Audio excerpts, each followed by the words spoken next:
नमस्कार, अनमोल अनलाइन टेलिभिजनमा स्वागत छ। म टिकाराम साउद। दर्शकहरू, पछिल्लो समयमा राजनीतिकमा उथल पुथल भइरहेको समयमा जनता समाजवादी पार्टीका वरिष्ठ नेता राजेन्द्र महतो महेन्द्रनगरमा पुग्नुभएको छ। पश्चिमको उहाँले कार्यकर्ता भेटघाटमा पुग्नुभएको छ। 17,000 प्रचण्डले मारे, प्रधानमन्त्री केपी शर्मा ओलीले पनि मारे, उहाँहरू जेल किन बस्न सक्नु भएन? एउटा गरिबको छोरा रेशम चौधरी जन्मकैद किन भनेर प्रश्न गर्नुभएको छ र विभिन्न ठाउँमा यस सम्बन्धी विभिन्न सञ्चार माध्यम सोसल मिडियामा पनि भाइरल भएको छ। हामीले यसै सम्बन्धी कुराकानी गर्नुको लागि यहाँ उपस्थित। आजसम्म नेपाल एकीकृत भएदेखि, नेपाल एकता भएदेखि नेपाल सबैको नेपाल बनाइएन।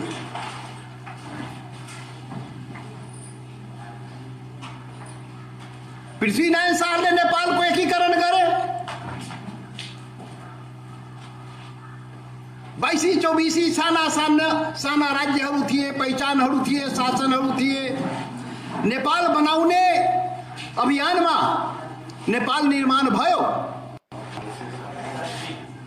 270 वर्ष पहिले नेपाल बनाउँदाखेरि एउटा कुरा भनिएको थियो।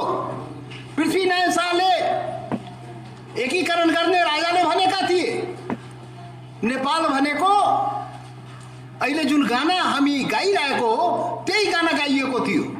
त्यति बेला नेपाल भनेको साझा फुलबारी, नेपाल भनेको साझा फुलबारी हो। यो 4 वर्ण 36 जातको साझा फुलबारी नेपाल हो। जब पुरै सबैलाई एक ठाउँमा गर्दाखेरि त्यो सन्देश पृथ्वीनारायण शाहबाट आएको थियो। तर दुर्भाग्य के भयो भने त्यसपछिका कुनै पनि शासकले, नेपालका कुनै पनि शासकले त्यो साझा फुलबारी बनाइदिएन। नेपाल यहाँ सबैको नेपाल हो, त्यो साझा फुलबारी बनाएर शासन गरियो, संविधान बनायो। पटक पटक शासन, पटक पटक संविधान परिवर्तन भयो नेपालमा, तर त्यो साझा बन्न सकेन। साझा संविधान र साझा शासन, सबैको लागि शासन र सबैको लागि संविधान यो देशमा बन्दै बनेन। संविधान र शासनबाट जनताले अधिकार पाउँछ, त्यसबाट जनताले पहिचान पाउँछ, त्यसबाट जनताले समृद्धि पाउँछ। शासन र संविधानबाट सुशासन पाउँछ। नेपालमा पटक पटक संविधान बन्यो, पटक पटक शासन फेरियो, तर विचार र व्यवहार कहिले पनि फेरिएन। विचार व्यवहार एउटै रह्यो। तो विचार व्यवहार के रह्यो? एकल। यो देश एक्लै छँदै होइन, एकल। यो त बहुलताले भरिएको देश हो। यो हिमाल पहाड तराई मधेसमा विविधताले भरिएको, विविधता, विभिन्न भाषा भाषी, विभिन्न वर्ग समुदाय, विभिन्न जात जाति, विभिन्न भूगोल, विभिन्न संस्कृति, विविधताले भरिएको देश हो। यो देशलाई विविधतायुक्त देश, साझा नेपाल, सबै नेपालीको साझा नेपाल जुन बनाउनु पर्थ्यो, बनेन। किनभने शासन र संविधान जुन निर्माण भयो, यो देशमा 7वटा संविधान बन्यो। अहिलेसम्म यो देशमा 7वटा संविधान बन्यो। 7-7वटा संविधान बने पनि नेपाली जनताले त्यसमा अधिकार र पहिचान पाउन सकिरहेको छैन। के हो यो? राणा शासनबाट गणतन्त्रसम्म आयौँ हामी। गणतन्त्रभन्दा राम्रो कुनै व्यवस्था हुँदैन, तर सम्पूर्ण नेपालीको शासन हुन सकेन। यो के हो? यो शासन के अरे संविधान 7वटा बन्ने। म पटक पटक भन्ने गरेको छु, अरे 7-7वटा संविधान बनाएर पनि सबै नेपालीले अधिकार पहिचान नपाउने, देश समृद्धि र सुशासनतर्फ नजाने, व्यवस्था परिवर्तन हुने, तर जनताले शासनको अनुभूति गर्न नपाउने, यो के हो? यो भइरहेको छ के नेपालमा? अरे शासन संविधान के को लागि हुन्छ? शासन र संविधान भनेको जनताको अधिकार र पहिचानको लागि हुन्छ। शासन र संविधान तपाईको देशको समृद्धिको लागि हुन्छ। सुशासनको लागि हुन्छ। तर यो देशमा न अधिकार पाए जनताले, न पहिचान पाए, न सुशासन पाए, न समृद्धि पाए। अधिकार पहिचानको कुरा गर्दाखेरि गोली मार्दो रहेछ, गोली ठोकेर जनतालाई हत्या हिंसा गरेर अनि संविधान घोषणा गर्दो रहेछ। तो के हो त टिकापुर घटना? अरे टिकापुर घटना के हो? थारूले आफ्नो पहिचान मागेको न हो। थारूले भन्यो मेरो हाम्रो पहिचान यो संविधानमा लेख्देऊ, पहिचान सहितको संहिता देऊ। र यो संविधानमा थारूको अधिकार पनि लेख्देऊ। त्यही त थियो, त्यो टिकापुर विद्रोह त त्यही थियो। अनि के भयो त? दुर्घटना भयो, त्यहाँ षड्यन्त्र भयो। षड्यन्त्र भएर त्यहाँ त्यो विद्रोहमा केही सुरक्षाकर्मी मारिए। दुर्भाग्यपूर्ण घटना भयो। सम्पूर्ण नेपाली त्यसबाट दुखी छ। तर के गर्ने? आन्दोलन हुँदाखेरि कहिले पुलिसको गोलीबाट के अरे जनता आन्दोलनमा आन्दोलनकारी मारिदो रहेछ। मधेस आन्दोलनमा सैकड़ों आन्दोलनकारी मारियो। थरुवाट आन्दोलनमा शहीद भए, लिम्बुवान आन्दोलनमा शहीद भए, राज्यले शहीद गराए। त जनताको लागि लड्दाखेरि रगत बगाउनु पर्दो रहेछ। र कहिलेकाहीँ दुर्भाग्यपूर्ण सुरक्षा निकाय चाहिँ त्यसको हात हुँदो रहेछ। र टिकापुरमा त षड्यन्त्रमूलक ढङ्गले त्यो काम भएको, त्यो विद्रोहलाई अपराधिक घटनाको रूपमा राज्य पक्षबाट या षड्यन्त्रमूलक ढङ्गबाट त्यो काम गराइएको र त्यो आन्दोलनकारी रेशम चौधरीलाई आजीवन कारावासमा पठाइएको, लक्ष्मण थारूलाई आजीवन कारावासको सजाय दिएको। अहिले पनि दर्जनौं बन्दीहरू के अरे धनगढी कारागारमा छन्। मधेस आन्दोलनमा सैकड़ों माथि गोली चलाइयो, मारियो, हत्या गरियो। अहिले पनि मधेस आन्दोलनका आन्दोलनकारीहरू जेलमा छन्। सैकड़ों माथि मुद्दा चलेको छ। अधिकार पहिचान संविधानमा हाम्रो पनि राखदेऊ। यो देशका आदिवासी जनजाति, दलित, मुस्लिम, थारू, मधेसी आफ्नो अधिकार पहिचानको कुरा गर्दाखेरि हत्या हिंसा हुँदो रहेछ, गोली चल्दो रहेछ। अरे अधिकार पहिचानको लागि आन्दोलन गर्नु अपराध थियो भने 17,000 मान्छे मार्ने माओवादी आन्दोलन, त्यसको नेता प्रचण्ड, म पटक पटक भन्ने गर्छु, आन्दोलन गर्नु अपराध हो भने 17,000 मार्ने त्यो आन्दोलनमा 5-7 हजार सुरक्षाकर्मी पनि मारिएको थियो। जनताका छोराछोरी मारिएको थियो। अनि खोइ प्रचण्ड जेल गएको त? रेशम चौधरी मात्रै जेल जाने? के हो यो नेपाल? यो सबैको नेपाल भयो त? कानुन सबको लागि बराबर भयो त? अरे आजीवन कारावास रेशम चौधरीलाई दिने भने 17,000 वर्ष जेल सजाय हुन्छ नि त प्रचण्डलाई? हुँदैन न? यो देशमा दुईवटा कानुन हुन्छ र? किन त्यस्तो गरियो? अरे वर्तमान प्रधानमन्त्री केपी ओली बन्चरोले टाउको काटेको होइन झापा आन्दोलनमा, अनि ऊ देशको प्रधानमन्त्री हुने, प्रचण्ड देशको प्रधानमन्त्री हुने, अनि थारू चाहिँ जेलमा बस्नु पर्ने? के हो यो? यही हो? यही साझा फुलबारी हो? यही सबैको नेपाल हो? हामीले त्यो भन्या, यो चाहिँ भएन। अधिकार पहिचानको लागि सङ्घर्ष गर्दाखेरि यसरी राज्य पक्षबाट व्यवहार भयो। यो किन भइरहेको छ? यो भएको कारण के हो त? यो देश नेपाल दुनियाँको शासन र संविधानबाट समृद्धि पाउँछ नि त। अहिले त नारा दियो नि त, नारा लगाइरहेछ नि केपी ओलीले, देशको प्रधानमन्त्रीले, सुखी नेपाली र समृद्ध नेपाल भयो त? नेपाली भयो, नेपाल समृद्ध भयो त? के हो त? शासन र संविधान हुन्छ के को लागि? नारा लाएर नेपाली जनता सुखी हुने हो र?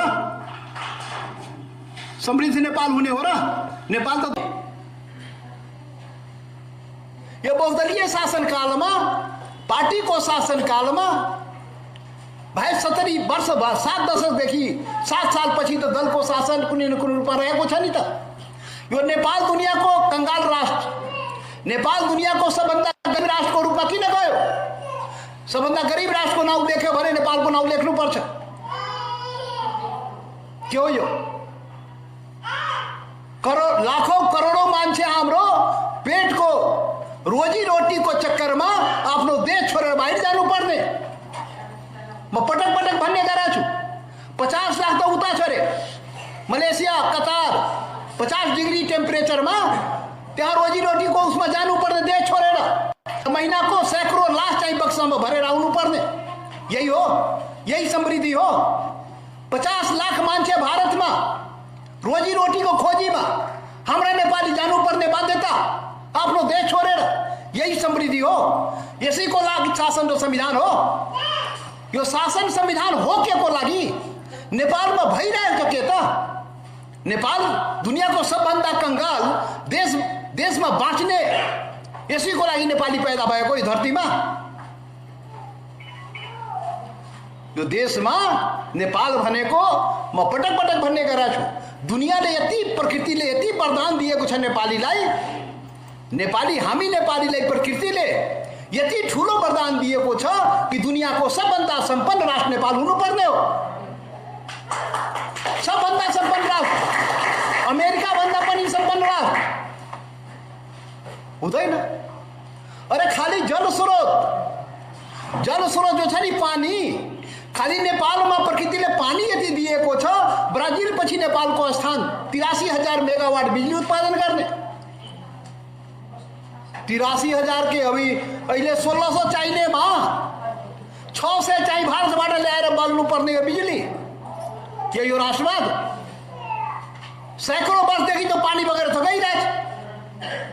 कहाँ गइरहेछ त? गङ्गामा गइरहेछ। यो राष्ट्रवाद बगेर गएको गए। अनि यो देश बेचुवाहरू अनि नाक फुलाउँदो रहेछ, मुखौडा लगाउँदो रहेछ कि राष्ट्रवादी हो। अरे देशलाई कंगाल गरिसक्यो, महाकाली बेचिसक्यो, अनि राष्ट्रवादीको चाहिँ मुखौडा लगाउने कसले बेच्यो? यो महाकाली सधैँ कहिले गर्यो? महाकाली राष्ट्रवाद हो भने यो महाकाली गर्ने को? यहीँको सेवा उद्योग सही गरेर हो कि होइन? यो राष्ट्रवादी हो कि होइन? अनि राष्ट्रवादी भन्ने अनि तो महाकाली सन्धिलाई पारित गर्ने को? उही हिजोको प्रधानमन्त्री केपी ओलीले पारित गरे होइन? पार्टी तोडेर पनि तो महाकाली सन्धिलाई पारित गराएको। अनि झुचे नक्सा बनाउँछ, नक्सामा राख्लाउँछ, राष्ट्रवादी बन्छ। यो महाकेरे कालो पानी लिम्बू लेखेर लिम्बू अधुरा नक्सामा राख्नु पर्यो रे। अनि राष्ट्रवादी महाकाली सन्धि गर्ने, पारित पनि गराउने। त्यति बेला नै महाकालीको मुहान पत्ता लागेको भए त्यो चाहिँ हुन्थ्यो त गरेन। अनि राष्ट्रघात गर्ने, अनि राष्ट्रवादीको मुखौटा लगाएर देश र जनतालाई गुमराह पार्ने, जनतालाई ठग्ने। यहाँका मूल पार्टीहरू, ठुला भनाउँदा पार्टीहरूको धन्दै यही हो। 70 वर्षमा 7 वटा संविधान बनाउने, जनताले अधिकार पहिचान नपाउने, राणा शासनबाट गणतन्त्र आउने, देश समृद्धितर्फ नजाने, एउटा निर्मला पन्तको त्यो बलात्कारीलाई पक्राउ गर, हत्यारालाई पक्राउ गर, पुरा देश एक स्वरमा भन्यो त्यसले गर्दै यही सुशासन हो। के गर्नु खोज्या के त? अरे अमेरिका, म भन्ने गरेको छु, अमेरिका चाहिँ एउटा संविधान बनाएर 200-250 वर्षमा एउटा संविधान बनाएर दुनियाँको सबभन्दा शक्तिशाली राष्ट्र भयो, सबभन्दा सम्पन्न राष्ट्र अमेरिका भएको एउटा संविधान बनाएर। भारतमा 70 वर्षमा एउटा संविधान बन्यो, 70 वर्षमा एउटा संविधान बनाएर 50औं चोटि संशोधन गरेर प्रगतिको बाटोमा गयो। तर हाम्रा यहाँ 7 वटा संविधान बन्ने, पटक पटक व्यवस्था फेर्ने, तर जनताले न अधिकार पाउने, न पहिचान पाउने, न सुशासन, न समृद्धि। के हो त? यसको कारण के हो त? किन यस्तो भइरहेको छ? आज यो पार्टी जुन गठन भएको, यी पार्टीका नेता कार्यकर्ताले बुझ्नुपर्ने हो यो देशमा के भइरहेको छ, के हुनुपर्ने थियो र के भएन। नभएको कुरा गर्नलाई पार्टी जन्मिया हो के? यो 17 दुनिया 34 गर्नलाई पार्टी जन्मिया होइन, याद गर्नु। संसदमा 17 सीट मिलाएर 34 सीट गरेर संसदमा तेस्रो पार्टी बनाउन जनता समाजवादी पार्टीको निर्माण भएको होइन। सुनिहाल्नुहोस्, ठिकसँग सुन्नुहोस्, झगडा गर्न पाइँदैन। यहाँ फाल्तु कुराको लागि समय छैन। सबै साथीले सुने हुन्छ। ठुलो उद्देश्यको लागि यो देशको काङ्ग्रेस कम्युनिस्ट भनाउँदा ठुला पार्टीहरूले यो देशलाई बर्बाद गर्यो, देशको राष्ट्रियतालाई समाप्त गर्यो, देशको समृद्धिलाई समाप्त गर्यो, जनताको अधिकार पहिचानलाई समाप्त गर्यो। यो काम गर्ने को त? यो काम गर्ने पार्टीले नै गर्यो। शासनबाट सरकारबाट भएको तो शासन र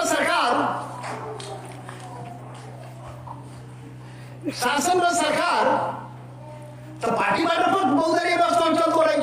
त कसले शासन र सरकार बनाए देशमा? यो देशमा यो दुर्गतिको कारण त सरकार न हो, सरकार त पार्टीको न हो। कुन पार्टीले शासन र सरकार यो देशमा गरे 70 वर्षदेखि? पटक जनताको मत लिएर सरकार बनाएर देशलाई दुर्गतिमा धकेले र जनताले अधिकार पहिचान दिएन। यो को हो त? कुन पार्टी हो त? यही पार्टी त हो नि, यही कम्युनिस्ट काङ्ग्रेस त हो नि।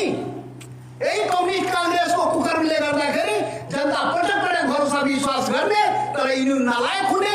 र हेर्नुहोस् न, दुई तिहाई झन्डै 2 तिहाई दिएको जनता होइन यो कम्युनिस्ट पार्टीलाई। के गर्यो? 2 तिहाई भन्यो समृद्धि नेपाल बनाउने अरे, पानी जहाज चलाउने। खोइ कहाँको पानी जायो?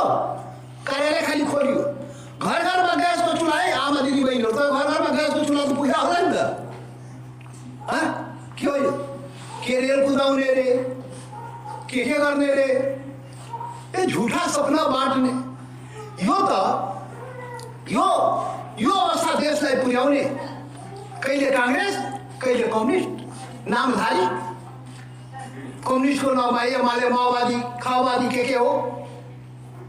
पाली जनताको मत लिने, देशलाई दुर्गतिमा धकेल्ने, यही काम त गर्यो।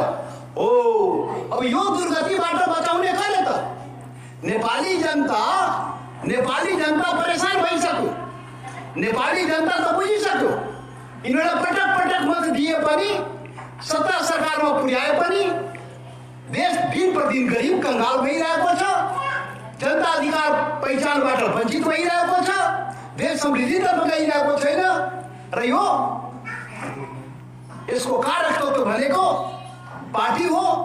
पार्टीले सरकार चलाउँदाखेरि यो दायित्व वहन गरेन। अब यो अवस्थामा जनतामा निराशा, जनतामा फ्रस्ट्रेसन छ। नेपाली जनता विकल्पको खोजी गरेको छ, वैकल्पिक राजनीतिक शक्तिको खोजी गरेको छ।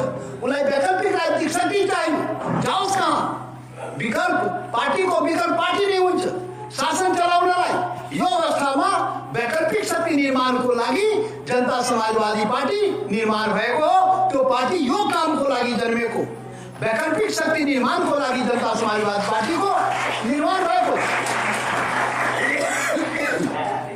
अब यो काम जुन हाम्रो जुन जनता समाजवादी पार्टीको यो काम हो, यो हामीले गर्ने हो। यसको लागि हामीले यो देशभरिका यो विभिन्न काङ्ग्रेस कम्युनिस्ट पार्टीका परिवर्तन चाहने, विकल्प दिन चाहने, यो देशमा सुशासन र समृद्धि चाहने, अधिकार र पहिचान दिन चाहने पार्टी काङ्ग्रेस कम्युनिस्ट पार्टीका नेता कार्यकर्ता विद्रोह गरेर वैकल्पिक शक्ति निर्माणको अभियान बनाएको छ। हामी तपाईँले थाहा हुनुपर्ने हो। वैकल्पिक शक्ति निर्माणको लागि विभिन्न पार्टीबाट नेता विद्रोह गरी विभिन्न समयमा यो जनता समाजवादी पार्टीमा आउने अभियान सुरु भएको छ। तपाईँलाई हाम्रो डाक्टर बाबुराम भट्टराई माओवादीमा हुनुहुन्थ्यो। डाक्टर बाबुराम भट्टराई माओवादी पार्टी विद्रोह गरेर जनता समाजवादी पार्टीमा किन आए? डाक्टर बाबुराम भट्टराईले भन्छ आधी गिलास खाली भन्नुभयो नि त। संविधान निर्माण हुँदाखेरि आधी काम गर्यो, आधी बाँकी छोडिदियो। अनि डाक्टर साहब त्यहाँबाट विद्रोह गरेर जनता समाजवादी पार्टी वैकल्पिक शक्ति निर्माण गर्न आउनुभएको होइन।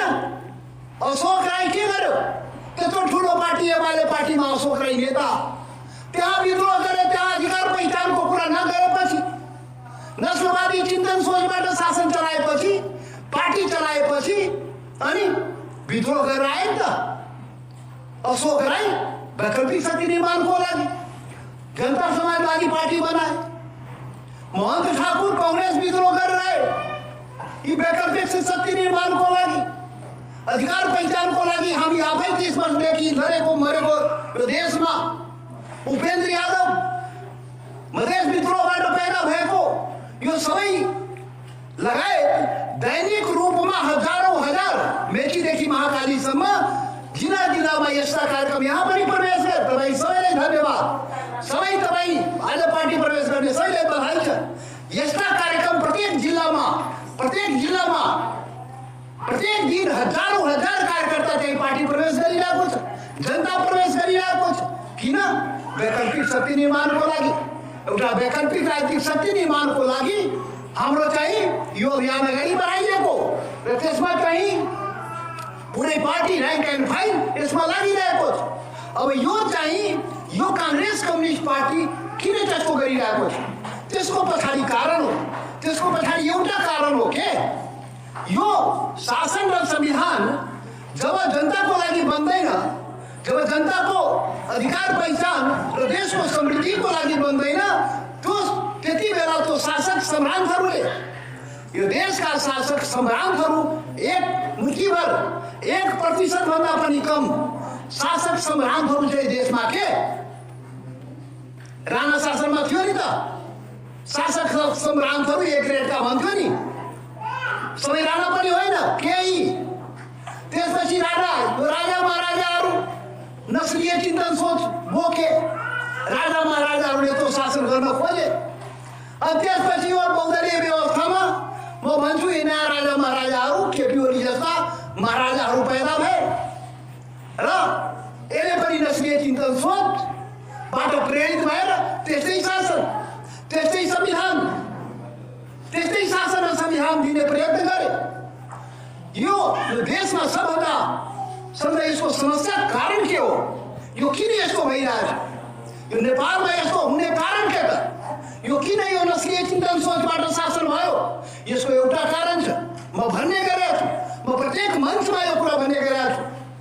हामी भन्छौँ हामी नाक फुलाउने नेपालीहरू कहिले पनि कसैको गुलाम भएन, नेपाली कसैको उपनिवेशमा परेन। दुनियाँमा 18औं सदीमा जब फ्रान्सको राजक्रान्तिपछि सारा दुनियाँमा उपनिवेशिक शासन भयो।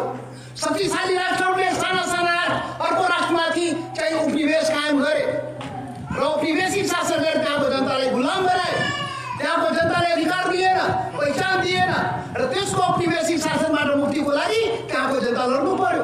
यही छिमेकी भारतमा 200 वर्ष गुलामी गर्नु पर्यो। भारतीय अङ्ग्रेजको गुलाम 200 वर्ष रहे र त्यसको लागि गान्धीजी पैदा हुनु पर्यो र भारतीय स्वतन्त्रता सङ्ग्राम त्यहाँ गर्नु पर्यो र हजारौं लाखौं मान्छे लाखौं भारतीय कुर्बानी दिनु पर्यो।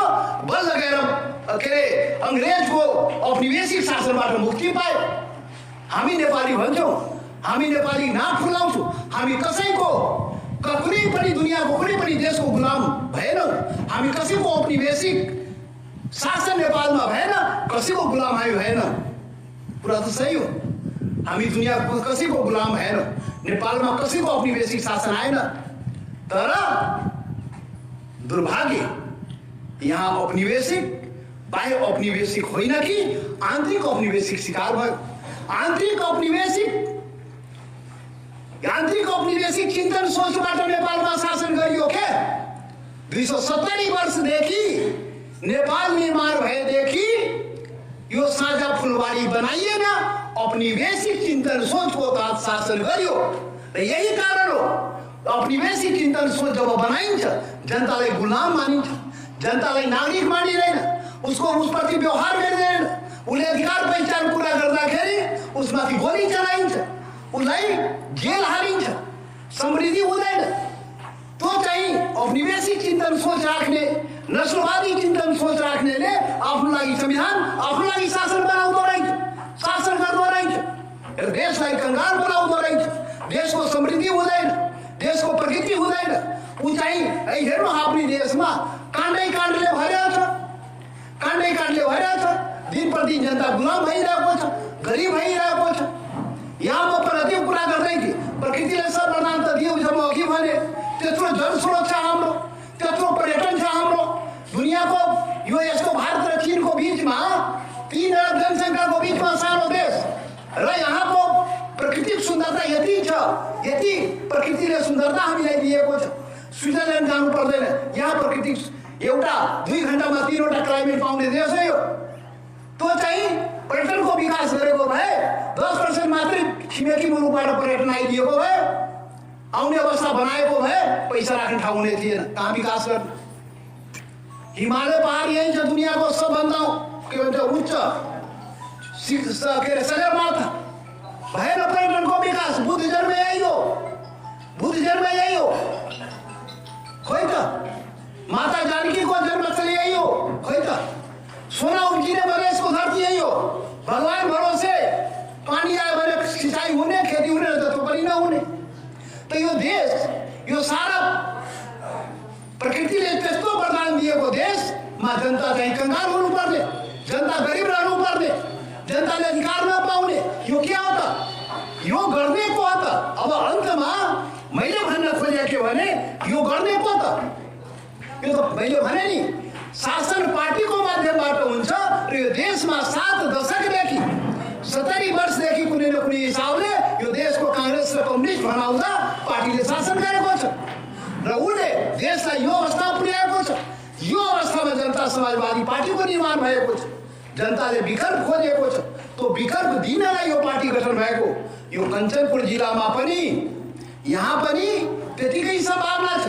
यहाँ त यस्ता राष्ट्रघातीहरू बसिरहेको छ, जनतालाई मुखौटा लगाइदिन्छ, राष्ट्रवादी भूत के अरे मुखौटा लगाएर जनतालाई के अरे भ्रममा पारेको छ अनि शासन गरेको छ।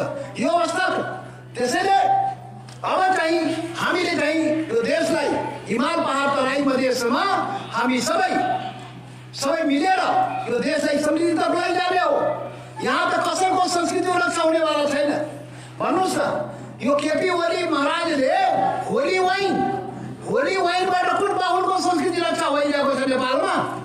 हाम्रो सबै समाप्त गर्ने, हाम्रो कसैको भाषा समाप्त गर्ने, कसैको संस्कृति समाप्त गर्ने, कसैको वेशभूषा समाप्त गर्ने, के हो त? यो भएन नि।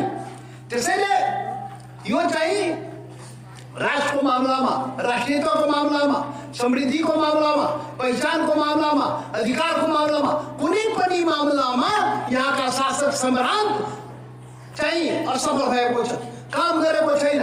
चाहिँ जनतालाई यो चाहिँ जुन जनतालाई चाहिएको त्यो दिन पाएको छैन। त यो गर्ने कसरी त? यो त कराएर मात्र हुँदैन, विकल्प दिनुपर्छ। हामीले विकल्प दिन सक्नुपर्छ।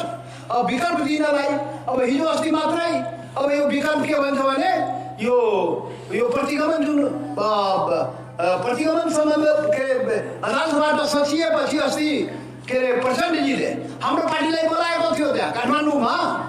अनि प्रचण्डजीले मलाई भन्नुभयो, हामीले भन्नुभयो कि अब यो समाजवादी हामी चाहिँ सँगसँगै लड्ने जति प्रतिगमनको विरुद्धमा लड्दा सबै पार्टीहरू हामी चाहिँ के भन्छ मिलेर चाहिँ अब अगाडि बढ्नु पर्यो। संसदमा सरकारहरूका यताउता कुरा गर्दै थियो के अरे प्रचण्डजीले। अनि त्यति बेला मैले भने, ए प्रचण्डजी, यो तपाईँको लागि त प्रतिगमन त सकियो, केपी ओली ल्याएको प्रतिगमन त सकिहाल्यो, हाम्रो लागि पनि सच्यो। तर तपाईँहरूले गरेको प्रतिगमन खोइ सकिएको त? तपाईँ सबै मिलेर प्रतिगमन गरेको थियो नि संविधान बनाउने बेलामा। काङ्ग्रेस एमाले माओवादी सबै मिलेर गोली चलाएर संविधान बनाएको थियो नि, जनताको हत्या गरेर थारूलाई जेलमा राखेर संविधान बनाएको थियो नि त। यो देशको आदिवासी जनजातिलाई दमन गरेर संविधान बनाएको थियो नि त। यही काङ्ग्रेस एमाले माओवादी, यही कोइराला ओली दाहाल के भन्छ देउपा, यिनीहरू मिलेर न गरे हो। त यो तपाईँ त्यति बेला गरेको प्रतिगमन माथि नै यो प्रतिगमन थियो। त्यसैले प्रतिगमन माथिको प्रतिगमन हामीले भन्दै आएको। एउटा प्रतिगमन त सचियो केपी ओलीको, तर तपाईँहरूले जुन संविधान बनाउँदाखेरि गरेको प्रतिगमन नेपालको अन्तरिम संविधानभन्दा पनि पछि हटेर संविधान बनायो। नेपालको अन्तरिम संविधान जति अधिकार नेपाली जनताले पाइसकेका थियो त्यसभन्दा पनि पछि हटेर संविधान बनायो। गोली चलाएर संविधान बनाए खोइ त त्यो प्रतिगमन त सचिएन अनि कसरी तपाईँसँग सहकार हुन्छ हो रेशम चौधरी जेलमै छ त्यो रिहाई भएकै छैन मुद्दा फिर्ता भएकै छैन संविधान संशोधन भएकै छैन अनि कसरी सहकार हुन्छ तपाईँहरूसँग हो त्यति बेला मैले भने के पटनीजीलाई पार्टी नचाली भने पार्टी पनि छैन अब समूहबाट कहिलेसम्म चलाउने हो खोइ कुनै त्यही अवस्था छ त्यहाँ त्यसैले त्यो चाहिँ त्यो पहिले प्रतिगमन जुन भएको संविधान निर्माणताका जुन त्रुटि भएको त्यो सच्याएको छैन अहिलेको कार्यभार भनेको हामी त्यही बुझेका छौँ अहिलेको कार्यभारको आन्दोलनको कार्यभार जनताको अधिकार पहिचानको जुन सवाल हो त्यो चाहिँ तपाईँको यो संविधानका संशोधन र रेशम रिहाई लगायत मुद्दा फिर्ताका जुन सवाल हो अहिलेको कार्यभार अहिले तुरुन्तको कार्यभार टाउकोमा छ तर हाम्रो लक्ष्य चाहिँ के हो यो देश सबै नेपालीको देश हो यो देश बाहुन क्षेत्रीको पनि देश हो आदिवासी जनजातिको पनि देश हो दलितको पनि देश हो मुस्लिम थारू मधेसी सबैको देश हो यो सबैको देश हो भने सबैको लागि संविधान सबैको लागि शासन हुनु पर्यो सबैको पहिचान हुनु पर्यो सबैको अधिकार सुरक्षित हुनु पर्यो पहिचान सहितका शासन हुनु पर्यो यो कामहरू जुन हामीले उठाउँदै आएका यो देशको जनताले उठाएका हिमाल पहाड तराई मधेसका जनताले उठाएका सवाल हामीले गर्न सक्नुपर्छ र यो चाहिँ कांग्रेस कम्युनिस्ट पार्टी भन्दाखेरि हामी राष्ट्रिय पार्टी यहाँ केही साथीहरूले भन्दै थियो राष्ट्रिय पार्टी हो त कांग्रेस कम्युनिस्ट राष्ट्रिय पार्टी हो त यदि राष्ट्रिय पार्टी हो भने उसको पार्टीको संरचना हेर्नुहोस् उसको पार्टीको संरचना हेर्नुहोस् न कस्तो छ उसको पार्टीको मिसन हेर्नुहोस् न कस्तो छ 70 वर्षमा काम गरेको त्यो हेर्नुहोस् न कस्तो छ यही हो कांग्रेस कम्युनिस्ट पार्टी सबै नेपाली जनताको लागि संविधान र शासन गरे चलाए बनाए गरे नि त नेपाली कांग्रेस र कम्युनिस्ट पार्टी भनाउँदा सबै नेपाली जनताको लागि हिमाल पहाड तराई मधेस सबै जनताका लागि थारू आदिवासी जनजाति मधेसी दलित मुस्लिम बाहुन क्षेत्री सबैको लागि समान रूपले संविधान र शासन जुन सञ्चालन गर्नुपर्ने थियो निर्माण गर्नुपर्ने थियो त्यो कांग्रेस कम्युनिस्टले गरेन यो शासक सम्राटहरूले आफ्नो लागि मुठ्ठीभरका लागि शासन संविधान बनाए र सञ्चालन गरे यही देशको सबभन्दा ठुलो